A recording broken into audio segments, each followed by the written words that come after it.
Halo teman-teman, kembali di channel Warga Nusantara, channel yang akan membahas terkait pemindahan dan pembangunan ibu kota Nusantara. Kali ini kembali saya mengajak teman-teman semua untuk melihat perkembangan di sekitar kawasan inti pusat pemerintahan ibu kota Nusantara. Baik teman-teman, kita mulai dari Jalan Sumbu Kebangsaan sisi timur yang tepat berada di bawah kita. Ini lebarnya kurang lebih 50 meter ya teman-teman. Jadi Jalan Sumbu Kebangsaan sisi timur dan Jalan Sumbu Kebangsaan sisi barat ini mengapit area Istana Negara dan kantor presiden di IKN ya teman-teman. Sebagai informasi, Jalan Sumbu Kebangsaan sisi timur dan barat ini merupakan salah satu area jalan di ibu kota Nusantara yang sudah dipasang teknologi terowongan atau multi utility tunnel. Jadi teknologi multi utility tunnel ini mengakomodir 3 hal teman-teman. Pertama adalah saluran drainase jalan, kedua pipa air minum, dan hal-hal yang tidak berkaitan dengan listrik. Sedangkan ketiga, untuk jaringan kabel listrik dan internet ditempatkan di kompartemen terpisah teman-teman. Nah, dengan demikian distribusi air minum di ibu kota Nusantara disalurkan melalui multi utility tunnel ini. Dengan setiap lokasi akan terdapat fasilitas tapping air minum. Selain itu, setiap 100 meter terdapat ruang untuk kontrol di mana petugas perbaikan dan pemeliharaan dapat memasuki multi utility tunnel ini melalui manhole.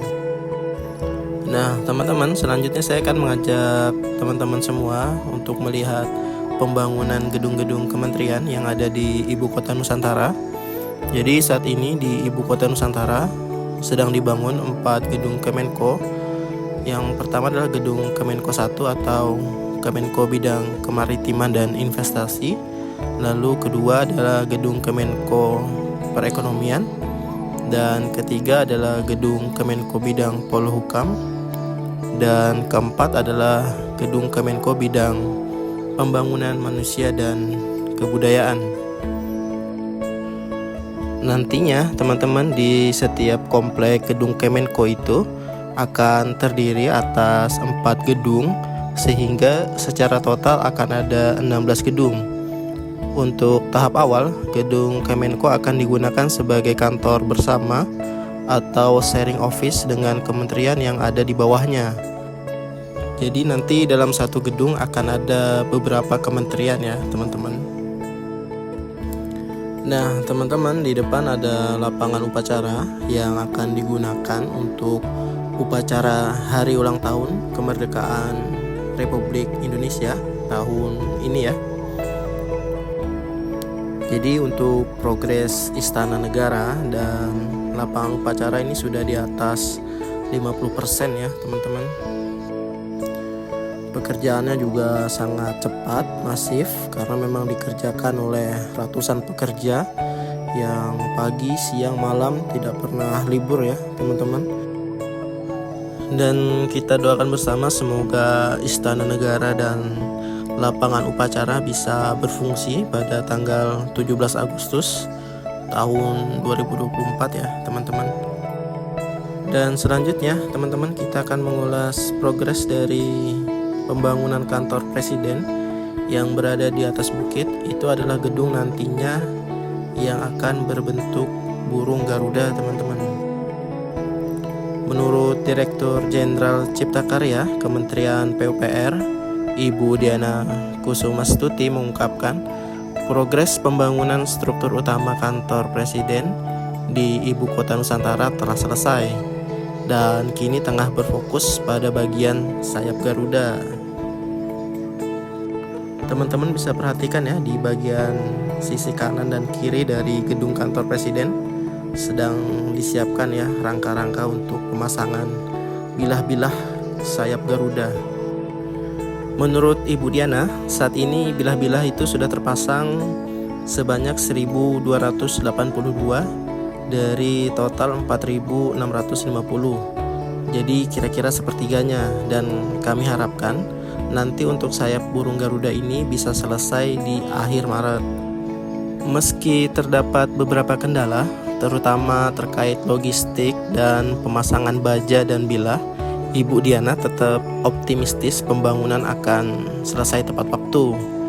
Jadi beliau bilang, saya masih optimistis untuk bisa selesai, fungsional, tapi nanti masih ada sedikit-sedikit tambahan. Mungkin untuk landscape-nya, ungkap Ibu Diana. Ibu Diana juga menambahkan pentingnya pembangunan kantor presiden yang ramah lingkungan dan cerdas ya, di samping pembangunan interiornya. Harapannya kantor presiden di Ibu Kota Nusantara dapat selesai dan fungsional di bulan Juni untuk digunakan dalam upacara peringatan kemerdekaan ke-79 Republik Indonesia. Nah, teman-teman, di bawah adalah gedung dari Sekretariat Presiden yang lokasinya juga masih dalam satu kawasan ya dengan kantor presiden dan istana negara. Lalu berikutnya ada gedung yang berbentuk oval, itu adalah gedung Mes Pas Pampres atau pasukan pengamanan presiden. Lalu berikutnya ada gedung genset dan utilitas ya teman-teman. Lalu berikutnya adalah gedung pemadam kebakaran dan gedung parkir ya teman-teman. Jadi gedung-gedung ini berada dalam satu kawasan dengan kantor presiden. Dan teman-teman perhatikan di sekitar kantor presiden terdapat jalan lingkar yang saat ini sudah dipasang ya, girder-girdernya sudah mulai dipasang. Nah, ini teman-teman adalah gedung dari Kemensetnek ya, atau Kementerian Sekretariat Negara, yang pekerjaannya juga sangat cepat dan masif ya. Wajar aja ya teman-teman, pembangunan di Ibu Kota Nusantara ini terlihat sangat cepat karena memang dikerjakan oleh banyak pekerja dan tidak pernah libur ya teman-teman. Sepengetahuan saya nggak pernah libur, 3 shift ini teman-teman. Jadi para pekerja kegiatan di sini selama 7 jam ya teman-teman, 7 jam bekerja dan 1 jam istirahat, dan itu ada 3 shift, pagi, siang, dan malam ya teman-teman. Kementerian Sekretariat Negara sendiri mempunyai tugas yaitu menyelenggarakan dukungan teknis dan administrasi serta analisis urusan pemerintahan di bidang kesekretariatan negara untuk membantu presiden dan wakil presiden dalam menyelenggarakan pemerintahan negara. Dan terpantau 3 tower crane ya yang sudah ada di lokasi pembangunan gedung Kementerian Sekretariat Negara. Sangat indah ya teman-teman, mewah dan megah ini gedungnya teman-teman. Nah, mungkin teman-teman bisa perhatikan ya di sekitar lokasi dari pembangunan gedung-gedung kementerian ini banyak pohon-pohon. Jadi pohon-pohon itu namanya adalah pohon eukaliptus. Dan mengapa sangat banyak pohon eukaliptus di Ibu Kota Nusantara? Karena memang lahan ini dulunya adalah lahan hutan tanaman industri ya teman-teman, milik dari PT IHM ICI Hutani Manunggal. Jadi memang di kawasan ini hutan ya teman-teman, tapi bukan hutan alam ataupun hutan lindung. Di sini hutannya adalah hutan dengan satu jenis tanaman ya, yaitu pohon eukaliptus yang mana setiap 6 atau 7 tahun dipanen. Nah teman-teman, berikutnya kita melihat lokasi dari pembangunan rumah susun Pas Pampres atau pasukan pengamanan presiden. Jadi nanti di lokasi ini akan dibangun 9 rumah susun ya teman-teman, 9 tower. Jadi rumah susun Pas Pampres ini bagian dari rusun ASN Hankam ya.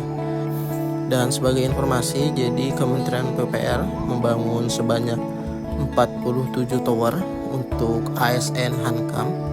31 tower itu memang diperuntukkan untuk ASN.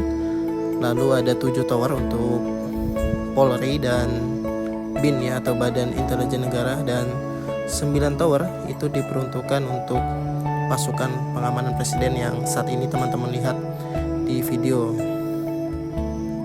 Dan rusun Pas Pampres ini nantinya akan terdapat 12 lantai, di mana lantai 1 dan 2 akan digunakan sebagai tempat fasilitas umum atau fasilitas sosial. Contohnya nanti akan ada tempat untuk nge-gym misalnya, atau klinik, apotek, atau tempat pusat perbelanjaan ya teman-teman. Dan 10 lantai sisanya akan digunakan untuk hunian. Nah teman-teman, infonya para ASN yang akan pindah ke ibu kota Nusantara akan mendapatkan tunjangan. Jadi tunjangan itu disebut sebagai tunjangan pionir. Sebagai catatan, tunjangan pionir diberikan hanya kepada ASN yang pertama pindah ke ibu kota Nusantara. Jadi hal ini sebagai bentuk apresiasi bagi pegawai ASN, mengingat pada tahap awal pemindahan ibu kota Nusantara belum tersedia dukungan-dukungan infrastruktur dan kebutuhan pokok selengkap di Jakarta. Nah itu dia teman-teman, sekilas informasi terkait pegawai ASN ya yang akan bertugas di ibu kota Nusantara.